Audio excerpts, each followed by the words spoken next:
مسیح یسوع کے پرفضل جلالی بابرکت اور پوتر نام میں تمام دیکھنے والوں کو پاسٹر جاوید نائک کا سلام پہنچے۔ معزز ناظرین، ہم انجیلی سفر میں آپ کے ساتھ ہیں اور گزشتہ روز ہم پہنچے تھے متی رسول کی انجیل اس کے 3 باب کی 10ویں اور 11ویں آیت پر، اور ہم نے ان 2 آیات سے متعلق کلام مقدس میں سے حوالہ جات نوٹ کیے تھے اور سیکھا تھا کہ خدا ہماری ان آیات سے متعلق کیا رہنمائی کرتا ہے۔ آج ہم پہنچے ہیں متی رسول کی انجیل اس کے 3 باب کی 12ویں آیت پر، اور آج اس آیت سے متعلق ہم جانیں گے کلام مقدس میں سے اور حوالہ جات نوٹ کریں گے۔ سب سے پہلے میں آیت کی جانب بڑھنا چاہتا ہوں اور مطالعہ کروں گا متی رسول کی انجیل اس کے 3 باب کی 12ویں آیت کو، اور یہاں پر لکھا ہے، اس کا چھاج اس کے ہاتھ میں ہے اور وہ اپنے کھلیہان کو خوب صاف کرے گا اور اپنے گیہوں کو تو کھتے میں جمع کرے گا، مگر بھوسی کو اس آگ میں جلائے گا جو بجھنے کی نہیں۔ آمین۔ معزز مومنین، ہم نے ابھی متی رسول کی انجیل اس کے 3 باب کی 12ویں آیت کا مطالعہ کیا ہے، اور اس میں ہم دیکھتے ہیں کہ یوحنا اژدباغی کی بیابان میں منادی کی آواز ہے جو وہ پکارتا ہے، اور وہ توبہ کی منادی کرتا ہے، اور وہ یہاں پر کہتا ہے کہ اس کا چھاج اس کے ہاتھ میں ہے اور وہ اپنے کھلیہان کو خوب صاف کرے گا۔ آئیں اس آیت سے متعلق کلام مقدس میں سے حوالہ جات نوٹ کرتے ہیں اور رہنمائی حاصل کرتے ہیں۔ بڑھیں گے حوالہ جات کی جانب، اور اس میں ہم دیکھیں گے کہ یوحنا اژدباغی کی آواز، بیابان میں پکارنے والے کی آواز، اور وہ اس طرف اشارہ کرتی ہے کہ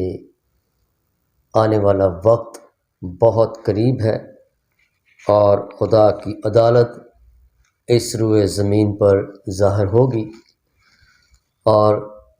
چھاج یہ ایک آلہ ہے جو سرکنڈوں سے بنا ہوتا ہے، جو گاؤں دیہات میں شاید آپ نے دیکھا ہو کہ عورتیں اس سے گندم دالیں ہوتی ہیں، چاول ہوتے ہیں، ان کو چھانٹتی ہیں، اور جس کے چھانٹنے سے بھوسی الگ ہو جاتی ہے اور جو اچھے دانے ہیں وہ الگ ہو جاتے ہیں۔ یہاں پر ہم دیکھتے ہیں اس آیت میں چھاج کا ذکر ہے اور کھلیہان کا ذکر ہے اور گیہوں ہے اور کھتے میں جمع کرنا ہے، اس کے علاوہ بھوسی ہے، اور پھر آگ کا یہاں پر ذکر ہے۔ ہم ان ساری باتوں پر غور کرتے رہیں گے اور حوالہ جات کو بھی نوٹ کرتے رہیں گے۔ میں بتاتا چلوں کہ چھاج جو ہے، وہ چھاج سے مراد اس آیت میں خدا کا انصاف ہے جو آخری وقت وہ کرے گا اور برے لوگوں میں سے اچھے لوگوں کو الگ کرے گا، اور کھلیہان سے مراد یہ دنیا ہے، اور گیہوں خدا کے وہ لوگ ہیں جو اس کی مرضی کو اس جہان میں پورا کرتے رہے اور اس کی باتوں کے مطابق، اس کے کلام کے مطابق چلتے رہے، اور اس دنیا پر اچھے اعمال انہوں نے اپنے رکھے۔ اور کھتے سے مراد ابدی زندگی ہے، یا آسان الفاظ میں جنت الفردوس ہے، جہاں پر خدا اس گیہوں کو، یعنی ان لوگوں کو جو اچھے اس نے چنے تھے، ان کو رکھے گا۔ اور بھوسی سے مراد جن کے اعمال اس دنیا پر خدا کے خلاف رہے، خدا کی مرضی کے خلاف رہے، اور جنہوں نے اپنی مرضی کو اس دنیا میں رکھا اور خدا کی مرضی کو نہ جانا، خدا کی تعلیمات کو رد کیا، کلام مقدس کو رد کیا، وہ اس آگ میں ڈالے جائیں گے جو دوزخ کی آگ ہے، اور وہ آگ جو ہے کبھی بجھنے والی نہیں۔ سو آئے حوالہ جات کی جانب بڑھتے ہیں، اور سب سے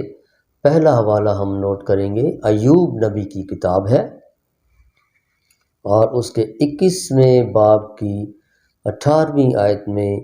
ایوب نبی کی معرفت ایسے لوگوں کی بابت کلام مقدس میں آیا ہے۔ وہاں لکھا ہے، اور وہ ایسے ہیں جیسے ہوا کے آگے ڈنٹھل، اور جیسے بھوسا جسے آندھی اڑا لے جاتی ہے۔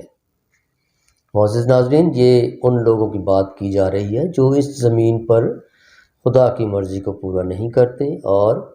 جو شریر کہلاتے ہیں، جو اس کی باتوں کو نہیں مانتے، اس کے کلام کو نہیں مانتے۔ ایوب نبی فرماتا ہے کہ وہ ایسے ہیں جیسے ہوا کے آگے ڈنٹھل، اور جیسے بھوسا جسے آندھی اڑا لے جاتی ہے۔ سو بڑھیں گے اگلے حوالے کی جانب، اور اگلا حوالہ زبور کی کتاب سے ہمارے پاس موجود ہے۔ زبور نمبر 1 ہے، اور اس کی 4 آیت ہے، نوٹ کر لیجئے۔ زبور نویس اپنی حقیقی مبارک حالی میں کہتا ہے کہ شریر ایسے نہیں، بلکہ وہ بھوسے کی مانند ہے جسے ہوا اڑا لے جاتی ہے۔ یہاں زبور نویس بھی ایسے لوگوں کا ذکر کرتا ہے کہ جو شریر ہیں، ان کو ہوا بھوسے کی مانند اڑا لے جاتی ہے۔ اگلے حوالے کی جانب بڑھیں گے۔ اگلا حوالہ بھی زبور کی کتاب سے ہمارے پاس موجود ہے، نوٹ کیجیے گا۔ زبور نمبر 35 ہے، اور اس کی 4 آیت سے 6 آیت تک۔ وہاں پر زبور نویس کہتا ہے، جو میرے نقصان کا منصوبہ باندھتے ہیں وہ پسپا اور پریشان ہوں، وہ ایسے ہو جائیں جیسے ہوا کے آگے بھوسا، اور خداوند کا فرشتہ ان کو ہانکتا رہے۔ اس حوالے میں بھی ہم دیکھتے ہیں کہ شریروں کا ذکر کیا گیا ہے، اور ان کو بھوسے کی مانند بتایا گیا ہے، اور وہاں لکھا ہے کہ خداوند کا فرشتہ ان کو ہانکتا رہے۔ اور بڑھیں گے اگلے حوالے کی جانب۔ اگلا حوالہ یسایہ نبی کی کتاب سے ہے، نوٹ کر لیجئے۔ اس کا پہلا باب ہے، اور 31ویں آیت ہے۔ اور یسایہ بن آموس اس باغ کی مثل جو بے آبی سے سوکھ جائے، اس زمین کی پیشن گوئی کرتا ہے۔ اور آگے بڑھیں گے، اگلا حوالہ بھی یسایہ نبی کی کتاب میں ہے، نوٹ کر لیجئے گا۔ 5واں باب ہے، اور اس کی 24ویں آیت ہے۔ اور یہاں یسایہ نبی شریروں کی بابت شرابیوں اور رشوت لے کر عدالت کو گمراہ کرنے والوں پر افسوس کرتا ہے، اور وہاں لکھا ہے، پس جس طرح آگ بھوسے کو کھا جاتی ہے اور جلتا ہوا پھوس بیٹھ جاتا ہے، اسی طرح ان کی جڑ بوسیدہ ہوگی، اور ان کی کلی گرد کی طرح اڑ جائے گی، کیونکہ انہوں نے رب الافواج کی شریعت کو ترک کیا، اور اسرائیل کے قدوس کے کلام کو حقیر جانا۔ معزز مومنین، اس حوالے میں ہم نے جانا کہ شریروں کے بارے میں، اور جو رشوت لے کر عدالتوں کو بگاڑتے ہیں، اور جو شرابی ہیں، جو برے کام کرتے ہیں، ان کی بابت یہاں پر لکھا ہے کہ آگ اس بھوسے کو کھا جاتی ہے، اور جلتا ہوا پھوس بیٹھ جاتا ہے۔ وہاں لکھا ہے کہ ان کی جڑیں بوسیدہ ہوں گی، اور ان کی کلی گرد کی مانند اڑ جائے گی، کیونکہ انہوں نے رب الافواج کی شریعت کو ترک کیا، اور اسرائیل کے قدوس کے کلام کو حقیر جانا۔ سو بڑھیں گے اگلے حوالے کی جانب۔ اگلا حوالہ بھی یسایہ نبی کی کتاب سے ہے، نوٹ کر لیجئے حوالہ۔ اس کا 17 باب ہے، اور 13ویں آیت ہے۔ اور اس سے اگلا حوالہ بھی یسایہ بن آموس سے ہے، نوٹ کر لیجئے 30واں باب ہے اور اس کی 24ویں آیت ہے۔ اور بڑھیں گے اگلے حوالے کی جانب، اور اگلا حوالہ بھی یسایہ نبی کی کتاب سے ہے، اس کا 14واں باب ہے اور 16ویں آیت ہے۔ نوٹ کرتے رہیے گا، اگلا حوالہ بھی یسایہ نبی کی کتاب سے ہے، اس کا 66واں باب ہے اور 24ویں آیت ہے۔ اور بڑھتے رہیں گے اور جائیں گے یرمیہ نبی کی کتاب میں، وہاں پر 2 حوالے ہمارے پاس موجود ہیں، بلکہ 3-4 حوالے ہمارے پاس موجود ہیں۔ سب سے پہلا حوالہ نوٹ کیجئے، یرمیہ نبی کی کتاب، اس کا 4تھا باب اور اس کی 11ویں آیت، اور اس سے آگے یرمیہ نبی کی کتاب، اس کا 7واں باب اور اس کی 20ویں آیت۔ یہ حوالہ میں آپ کے سامنے پڑھ دینا چاہتا ہوں۔ وہاں لکھا ہے، اسی واسطے خداوند خدا یوں فرماتا ہے کہ دیکھ، میرا قہر و غضب اس مکان پر اور انسان اور حیوان اور میدان کے درختوں پر اور زمین کی پیداوار پر انڈیل دیا جائے گا، اور وہ بھڑکے گا اور بجھے گا نہیں۔ معزز مومنین، ہم نے دیکھا کہ یرمیہ نبی بھی اس وقت کی پیشن گوئی کرتا ہے کہ جس وقت بھوسا اور ایسے بیکار درخت جو پھل نہیں لائے ان کو کاٹا جائے گا اور آگ میں ڈال دیا جائے گا، اور اس آگ کا ذکر، اس قہر و غضب کا ذکر یرمیہ نبی بھی کلام میں کرتا ہے۔ آگے بڑھیں گے اور اگلا حوالہ بھی یرمیہ نبی کی کتاب سے ہے، اس کا 15واں باب ہے اور اس کی 7ویں آیت ہے۔ یہاں یہودا کے لوگوں کا حشر بیان کرتا ہے، اور میں نے ان کو ملک کے پھاٹکوں پر چھاج سے پھٹکا، میں نے ان کے بچے چھین لیے، میں نے اپنے لوگوں کو ہلاک کیا کیونکہ وہ اپنی راہوں سے نہ پھرے۔ یہاں یرمیہ نبی کی معرفت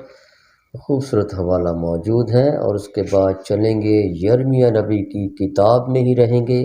اور اس کے 17ویں باب کی 27ویں آیت ہے، نوٹ کر لیجئے، اور بڑھیں گے اگلے حوالے کی جانب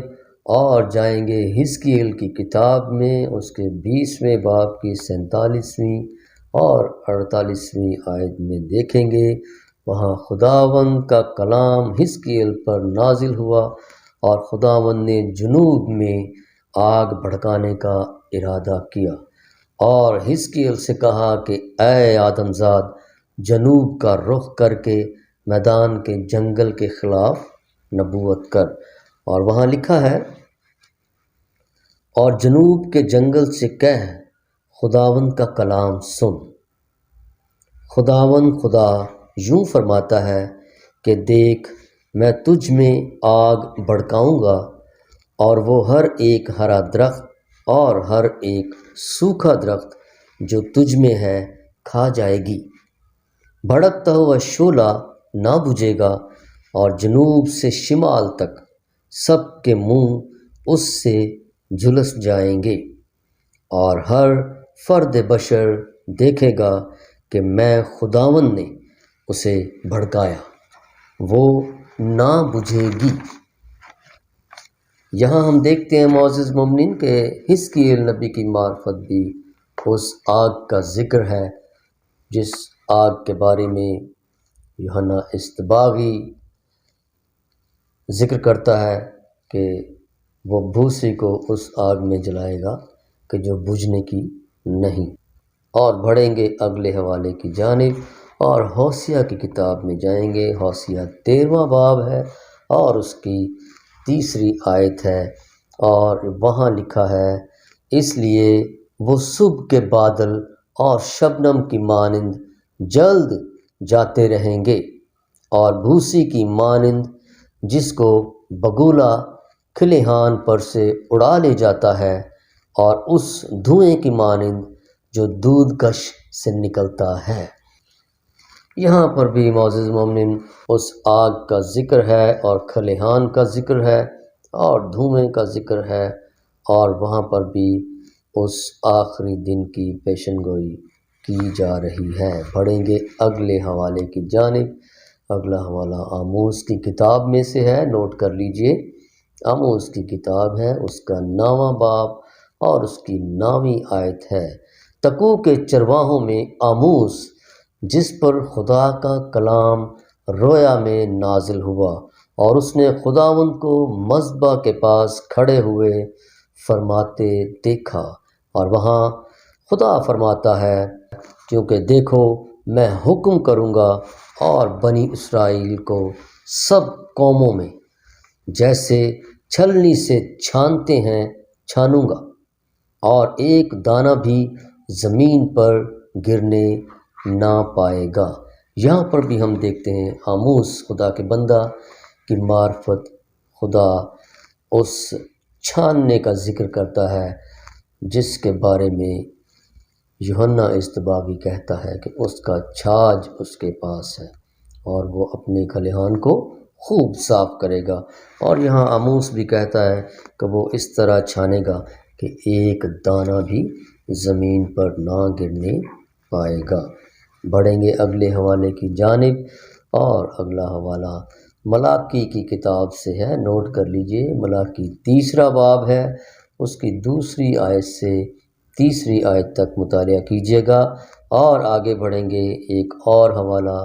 ملاکی کی کتاب سے ہے، اس کا 4واں باب ہے اور اس کی 1 آیت ہے۔ اور آگے بڑھیں گے، متی رسول کی انجیل میں جائیں گے، اس کا 13واں باب ہے اور 24ویں آیت سے 30ویں آیت تک وہاں کڑوے دانوں کی مثال موجود ہے۔ ضرور اس مثال کا مطالعہ کر لیجئے گا۔ اور بڑھیں گے اگلے حوالے کی جانب۔ اگلا حوالہ بھی متی رسول کی انجیل سے ہے، اس کا 13واں باب ہے اور 41ویں آیت ہے، اور یہاں پر لکھا ہے، ابن آدم اپنے فرشتوں کو بھیجے گا اور وہ سب ٹھوکر کھلانے والی چیزوں اور بدکاروں کو اس کی بادشاہی میں سے جمع کریں گے۔ یہاں پر معزز مومنین لکھا ہے کہ وہ اپنے فرشتوں کو بھیجے گا اور وہ کام کریں گے کہ بدوں میں سے نیکوں کو الگ کر لیں گے۔ جیسا ہم دیکھتے ہیں کہ کڑوے دانوں کی مثال میں بھی وہاں مالک کہتا ہے کہ ان کو ایک ساتھ بڑھنے دو، اور جب فصل کی کٹائی کا وقت آئے گا تو میں کاٹنے والوں سے کہوں گا کہ وہ اچھے دانوں کو، اچھے گیہوں کو میرے کھتے میں جمع کر دے، اور جو کڑوے پودے ہیں، جو کڑوے دانے ہیں، ان کو اس آگ میں پھینک دے، اس آگ میں جلا دے جو کبھی بجھنے کی نہیں۔ سو بڑھیں گے اگلے حوالے کی جانب، اور اگلا حوالہ بھی متی رسول کی انجیل سے ہمارے پاس موجود ہے، اس کا 13واں باب ہے اور 43ویں آیت ہے، اور یہاں پر لکھا ہے، اس وقت راست باز اپنے باپ کی بادشاہی میں آفتاب کی مانند چمکیں گے، جس کے کان ہو وہ سن لے۔ جی مومنین، یہاں یسوع مسیح اپنے لب مبارک سے فرماتا ہے کہ اس وقت راست باز، جنہوں نے راستی کے کام کیے ہوں گے، جنہوں نے خدا کی مرضی کو اس دنیا میں پورا کیا ہوگا، وہ اسی طرح چمکیں گے جس طرح باپ کی بادشاہی میں بیٹے کا چہرہ چمکتا ہے اور اس پر نور ہوتا ہے اور اس کے جسم میں سے لائٹیں اور کرنیں نکلتی ہیں۔ اسی طرح وہ فرماتا ہے کہ راست باز بھی خدا کی بادشاہی میں آفتاب کی مانند، یعنی سورج کی مانند چمکیں گے۔ اور اگلے حوالے کی جانب بڑھیں گے، متی رسول کی انجیل سے اگلا حوالہ ہے، اس کا 13واں باب ہے اور 49ویں آیت سے 50ویں آیت 2 آیات ہیں، اور یہ آیات بھی میں پڑھ دینا چاہتا ہوں۔ یہاں لکھا ہے، دنیا کے آخر میں ایسا ہوگا، فرشتے نکلیں گے اور شریروں کو راست بازوں سے جدا کریں گے اور ان کو آگ کی بھٹی میں ڈال دیں گے، وہاں رونا اور دانت پیسنا ہوگا۔ یہاں بھی ہم دیکھتے ہیں کہ متی رسول کی معرفت اس وقت کی پیشن گوئی کی جا رہی ہے جس وقت فرشتوں کو خدا بھیجے گا اور وہ اپنے لوگوں کو، راست بازوں کو شریروں سے جدا کر لیں گے اور بڑھیں گے اگلے حوالے کی جانب۔ اگلا حوالہ مرکز رسول کی انجیل سے ہے، نوٹ کر لیجئے، اس کا 9واں باب ہے اور 43ویں آیت سے 48ویں آیت تک مطالعہ ضرور کر لیجئے گا اور آگے بڑھتے رہیں گے۔ لوکا رسول کی انجیل میں جائیں گے۔ لوکا رسول کی انجیل ہے، اس کا 3واں باب اور 17ویں آیت میں دیکھیں گے کہ لوکا رسول یوحنا اصطباغی کی اس آواز کی جو بیابان میں پکارتا ہے تصدیق کرتا ہے، اور بڑھیں گے اگلے حوالے کی جانب۔ یوحنا رسول کی انجیل میں جائیں گے، 15واں باب اور اس کی 2 آیت کو دیکھیں گے، اور یہاں پر یوحنا رسول یسوع مسیح کی بابت اس بات کی تصدیق کرتا ہے کہ جو اس نے کہی کہ جو ڈالی مجھ میں ہے اور پھل نہیں لاتی اسے وہ کاٹ ڈالتا ہے، اور جو پھل لاتی ہے اسے چھانٹتا ہے تاکہ زیادہ پھل لائے۔ معزز مومنین، ہم نے دیکھا کہ ان تمام حوالہ جات میں آخری ایام کا ذکر ہے اور بتایا گیا ہے کہ جو راست باز ہیں خدا انہیں اپنے لیے الگ کر لے گا، اور جو شریر ہیں، جو اس دنیا پر ناراستی کے کام کرتے رہے، وہ اس آگ کا ایندھن بنیں گے جو آگ ان کے لیے جلائی گئی ہے۔ اور معزز مومنین، ہم دیکھتے ہیں کہ آج کے تمام حوالہ جات اور سارا کلام ان سب لوگوں کے لیے بہت زیادہ اہمیت رکھتا ہے جو مسیح یسوع کے ساتھ جڑے ہوئے ہیں اور جن کی پیوند کاری اس انگور کے درخت کے ساتھ کی گئی ہے کہ اپنی زندگیوں میں اس کے موافق پھل لائیں اور ناراستی کے کاموں سے باز رہیں اور اس دنیا میں خدا کی مرضی کو پورا کرتے رہیں، اور اس جد و جہد، اس کوشش میں رہیں کہ ان کے جسموں سے، ان کے بدنوں سے، ان کے کلام سے، ان کی باتوں سے، ان کے چال چلن سے خداوند یسوع مسیح کے نام کو جلال ملے، تاکہ روز آخر میں ان درختوں کی طرح نہ کاٹے جائیں جن کی جڑوں پر کلہاڑا رکھا ہوا ہے اور جو پھل نہیں لاتے اور آگ میں ڈالے جاتے ہیں۔ معزز ناظرین، ہم نے جانا کہ ہمیں اس زمین پر رہتے ہوئے خدا کی بادشاہی کو پورا کرنا ضرور ہے، تو ہم اس کے ساتھ ابدی زندگی میں اور خدا کی بادشاہی میں داخل ہو سکیں گے۔ معزز ناظرین، میں آخر میں کہنا چاہتا ہوں کہ ہمارے اس چینل کو ضرور سبسکرائب کر لیں، کیونکہ ہم اس سلسلے کو لے کر آگے بڑھ رہے ہیں اور آپ تمام آیات سے متعلق حوالہ جات جانتے رہیں گے اور ہمارے ساتھ مل کر کلام مقدس کو سیکھتے رہیں گے اور اپنی زندگی میں بابرکت رہیں گے اور اس آنے والے وقت کے لیے خود کو تیار کر سکیں گے۔ اگلے پروگرام تک، اگلی ویڈیو تک، پاسٹر جاوید نائک کو اجازت دیجیے۔ خدا حافظ۔